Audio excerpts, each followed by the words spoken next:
Bismillahirrahmanirrahim. Assalamualaikum warahmatullahi taala wabarakatuh. Berita Al-Hijrah malam ini bersama saya Aziza Arifin. Berita utama 14 Safar. Polis siasat dalang bantu Sajat lolos sempadan. Juga Genting Highlands, Pulau Tioman dan Melaka bakal dibuka.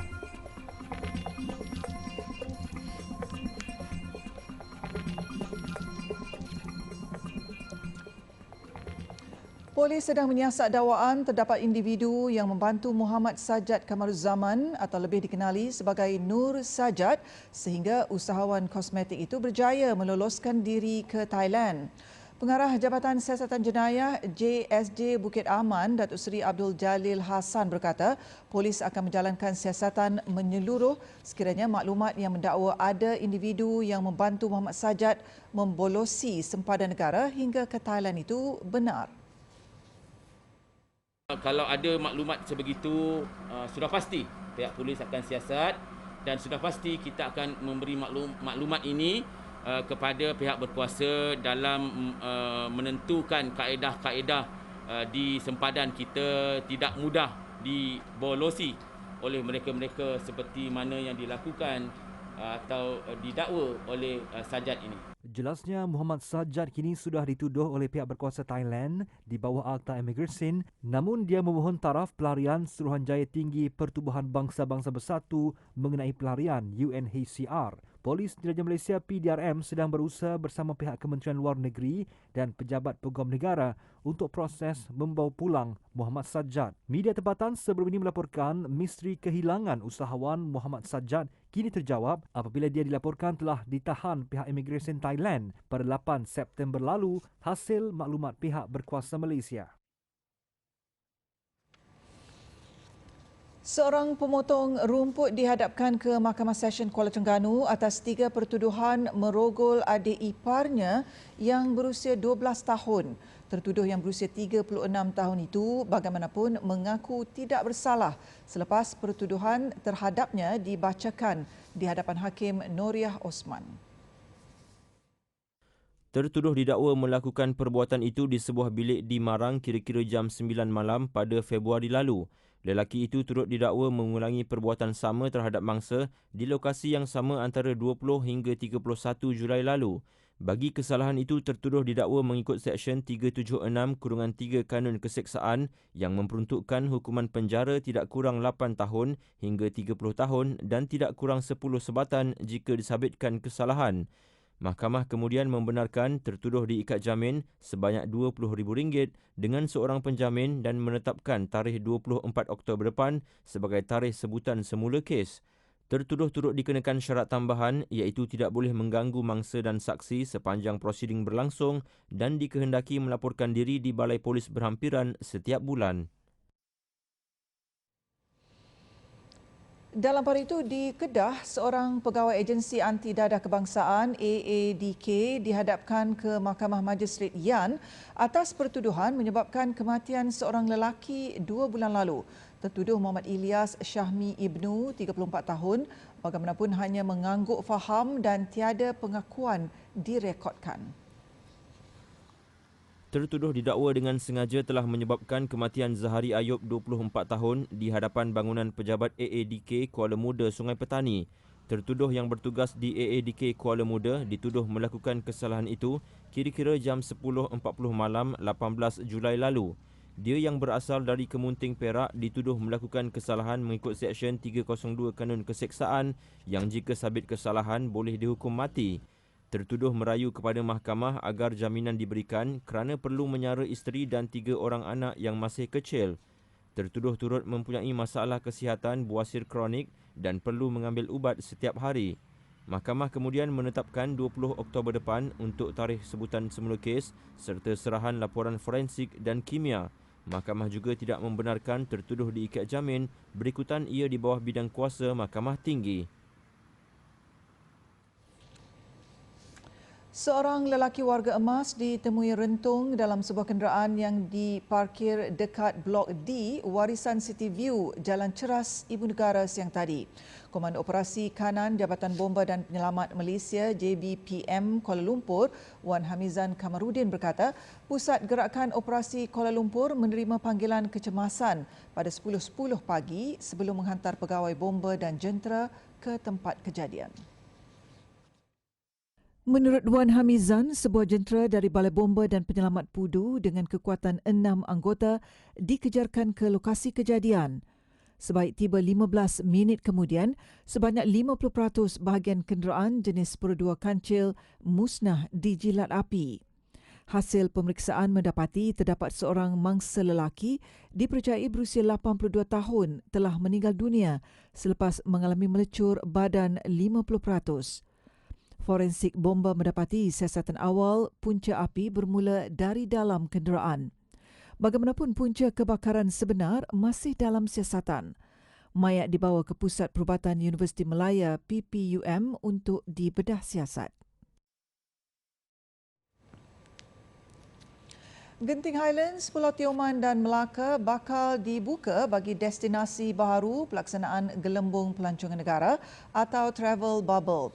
Menteri Pelancongan, Seni dan Budaya Datuk Seri Nancy Shukri berkata, sekiranya dipersetujui jawatan kuasa khas pengurusan pandemik COVID-19, ia akan mula beroperasi 1 Oktober.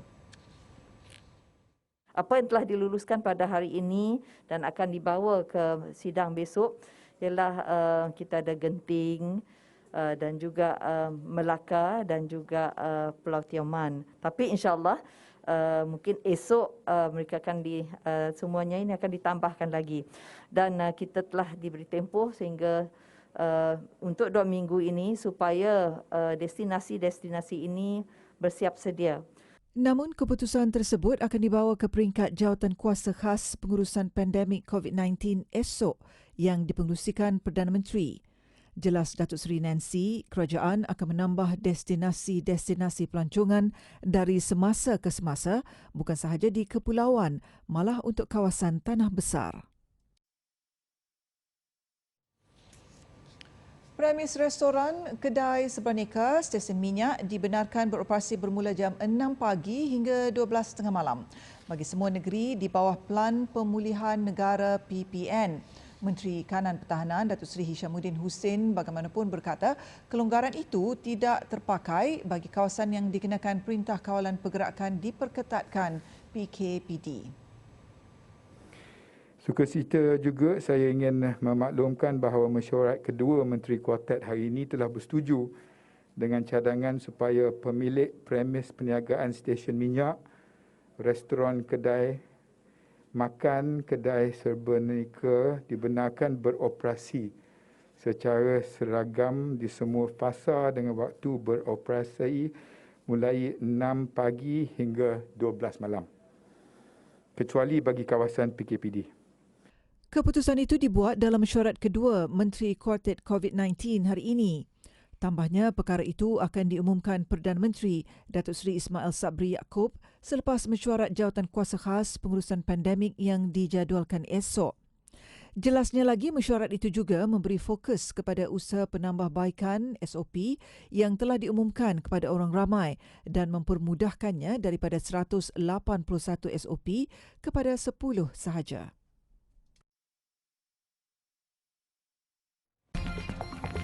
Peruncit pembekal sedia turunkan harga ayam.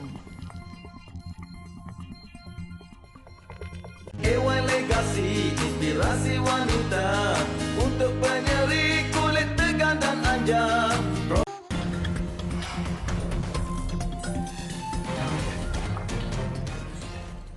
Alhamdulillah, bertemu kembali. Orang ramai disarankan agar berhati-hati dalam membeli cecair pembasmi kuman terutama yang dijual di platform e-dagang.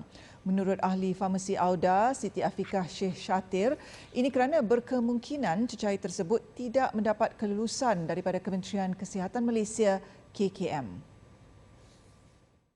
Jelasnya ada kemungkinan terdapat sebahagian penjual e-dagang yang memalsukan cop kelulusan KKM serta laporan risalah data keselamatan kerana ingin mengaut keuntungan. Cecair pembasmi kuman yang selamat dan diluluskan oleh pihak KKM akan mempunyai notifikasi nombor seperti begini.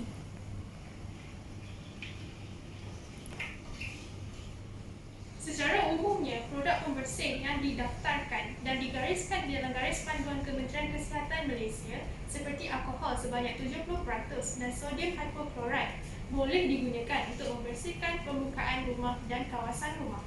Selain itu, tegasnya lagi, pengguna perlu lebih cakna akan kandungan serta kepekatan bahan disinfeksi yang digunakan dalam cecair pembasmi kuman bagi mengelakkan sebarang kesan buruk yang akan terjadi kepada pengguna.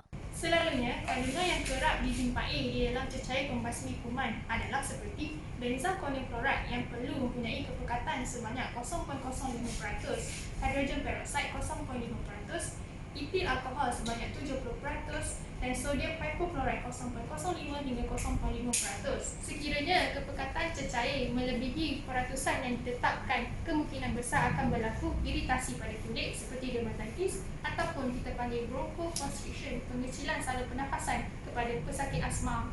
Sementara itu, beliau juga menasihati agar pengguna untuk tidak menyembur pada bahagian badan seseorang, sebaliknya hanya menyembur di permukaan dan ruang yang kerap disentuh.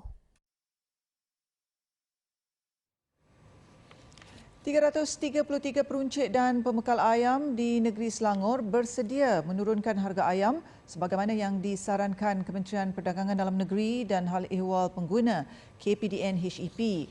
Pengurusi Jawatankuasa Tetap Hal Ehwal Agama Islam, Hal Ehwal Pengguna dan Industri Halal Negeri Selangor, Muhammad Zawawi Ahmad Mughni berkata, maklum balas itu diterima susulan pemeriksaan ke atas 339 premis berkenaan pada 13 hingga 19 September lalu berikutan kenaikan mendadak harga ayam di pasaran.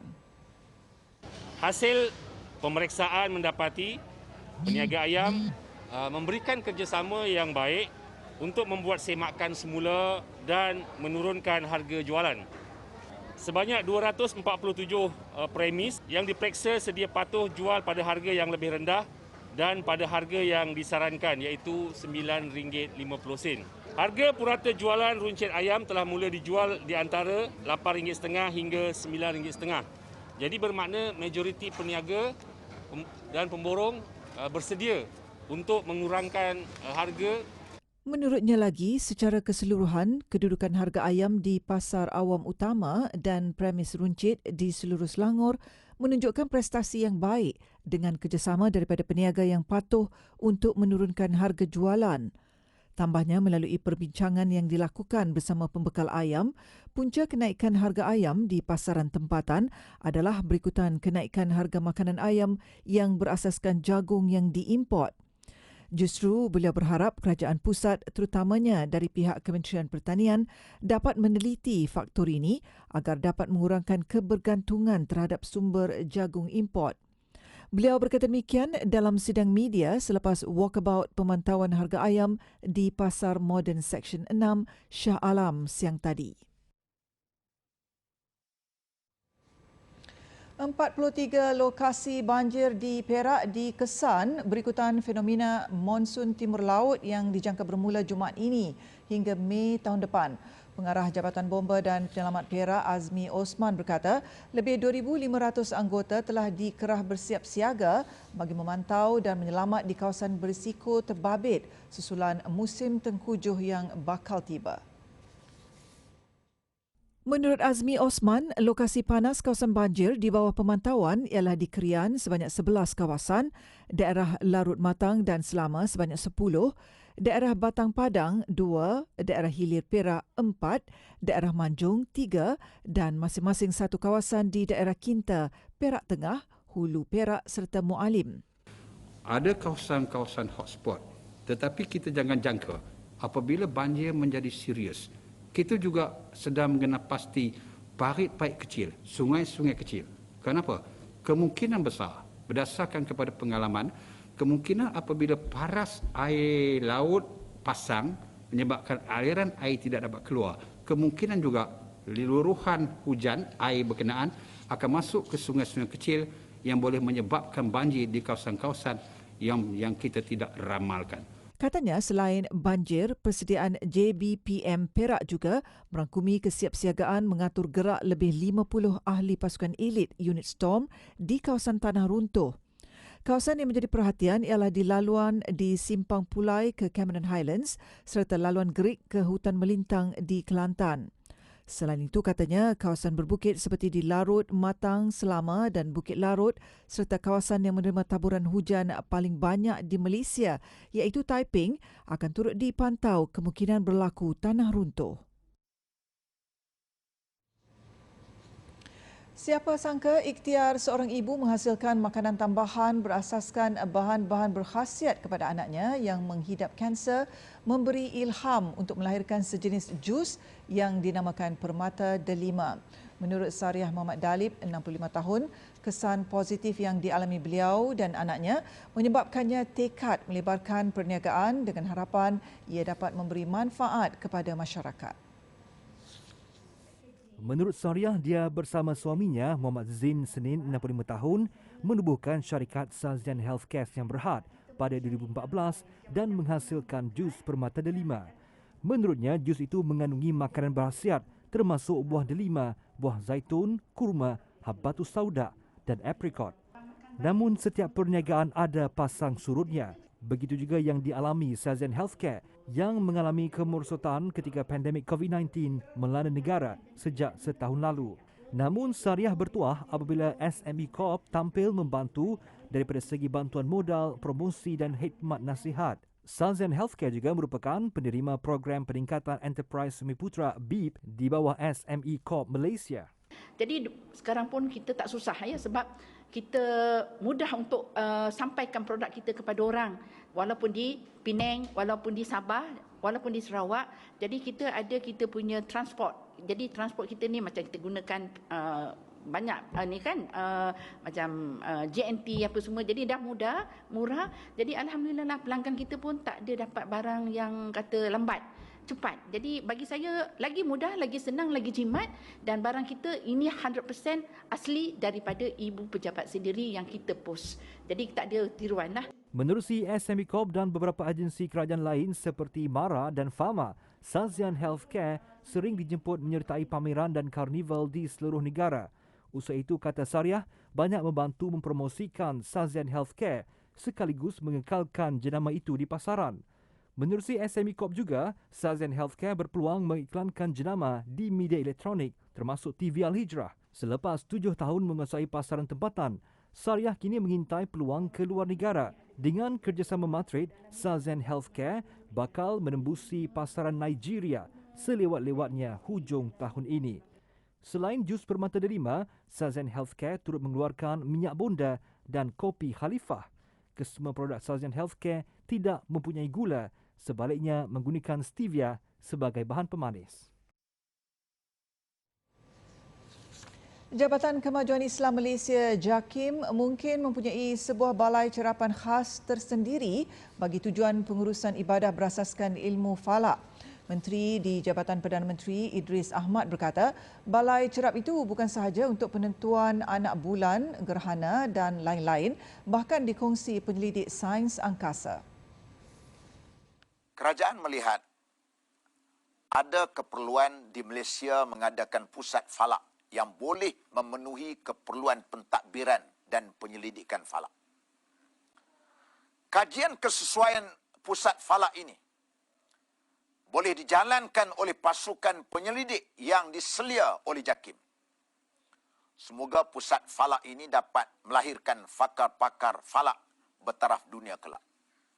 Beliau berkata demikian ketika merasmikan Seminar Falak Nusantara SARAS 2021 secara dalam talian Anjuran Institut Tanah dan Ukur Negara. Ketika ini, Balai Cerap Kebangsaan di Pulau Langkawi, Kedah serta Planetarium Negara di Kuala Lumpur diuruskan Agensi Angkasa Malaysia. Namun Selangor, Pulau Pinang, Negeri Sembilan, Melaka, Terengganu dan Sabah turut memiliki balai cerap tersendiri dikendalikan pihak Jabatan Mufti di negeri berkenaan. Sambutan Bulan Falak Kebangsaan 2021 yang dianjurkan buat kali pertama sepanjang Muharram lalu akan dijadikan sebagai acara tahunan JAKIM bertujuan memupuk minat masyarakat khususnya generasi muda mengenai kepentingan falak yang bukan sekadar penentuan arah kiblat, waktu salat dan takwim hijri.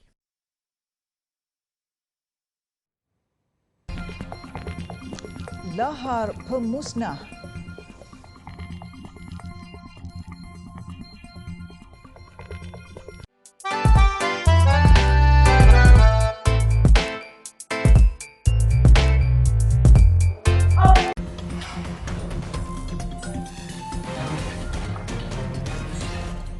Alhamdulillah, bertemu kembali.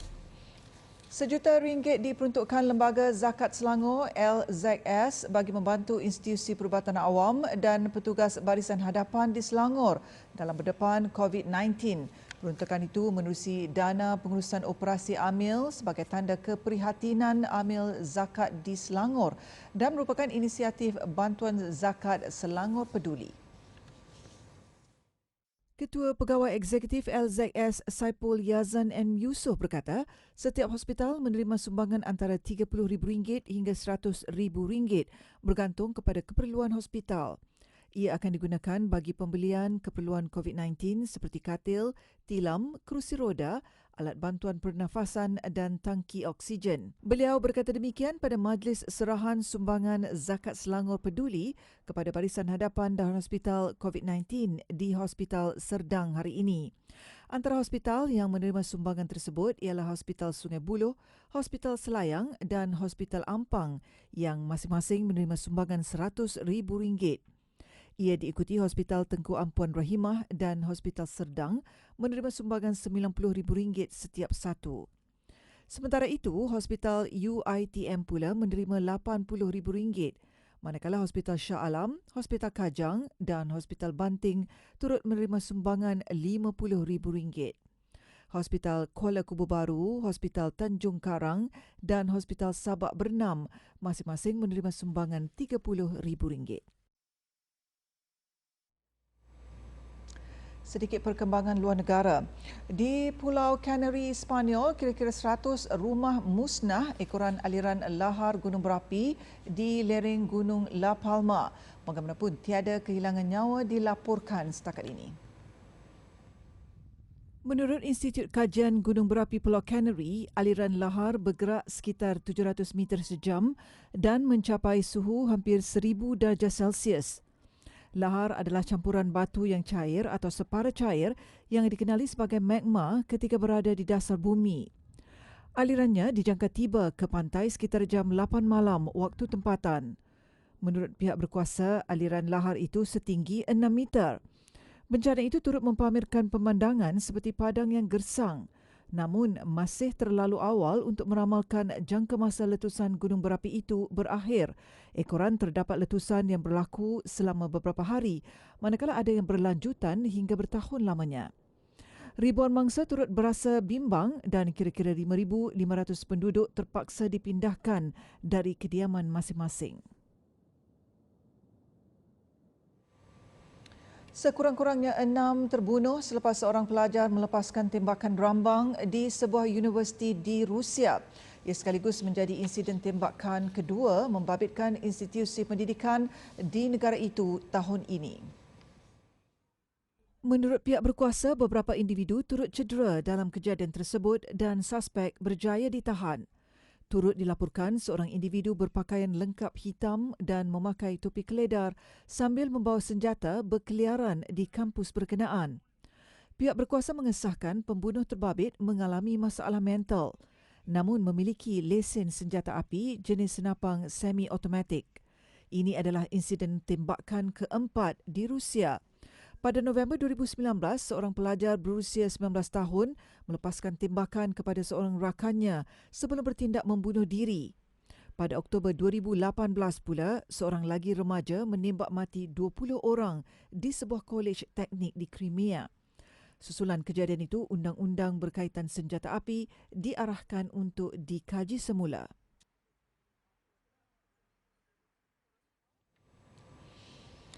Tindakan seekor paus pembunuh melompat keluar dari tangki gergasi menjadi perdebatan hangat dalam kalangan aktivis haiwan yang mendakwa bahawa kejadian itu adalah cubaan membunuh diri. Berdasarkan rakaman yang tular sejak tahun 2016 itu, paus bernama Morgan itu dilihat tidak bergerak selama 10 minit ketika terdampar di tepi tangki.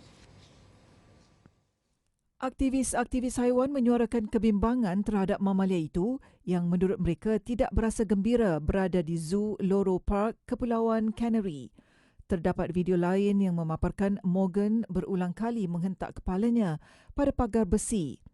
Kata mereka ini adalah satu daripada banyak contoh yang memberitahu kita tentang apa yang tidak betul dengan aktiviti penangkapan haiwan seperti itu.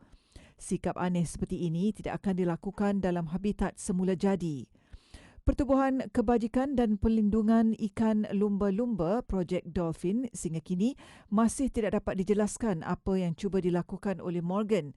Namun pakar-pakar tidak menolak kemungkinan ia cuba mencederakan dirinya. Sementara itu, pengurusan Zoo Loro Park menafikan dakwaan tersebut dan menyatakan tindakan Morgan itu adalah normal. Morgan ditangkap di Laut Warden luar pesisir pantai Belanda dan dikurung pada tahun 2010 selepas ditemui dalam keadaan kekurangan zat. Laporan itu tadi mengakhiri berita Al-Hijrah malam ini. Jangan lupa saksikan rancangan La Tahzan 9 malam ini dengan tajuk istimewa yang disyukuri bersama hos Faizal Ismail dan Abby Fana. Sekian untuk malam ini. Saya Aziz Arifin. Assalamualaikum warahmatullahi taala wabarakatuh dan salam.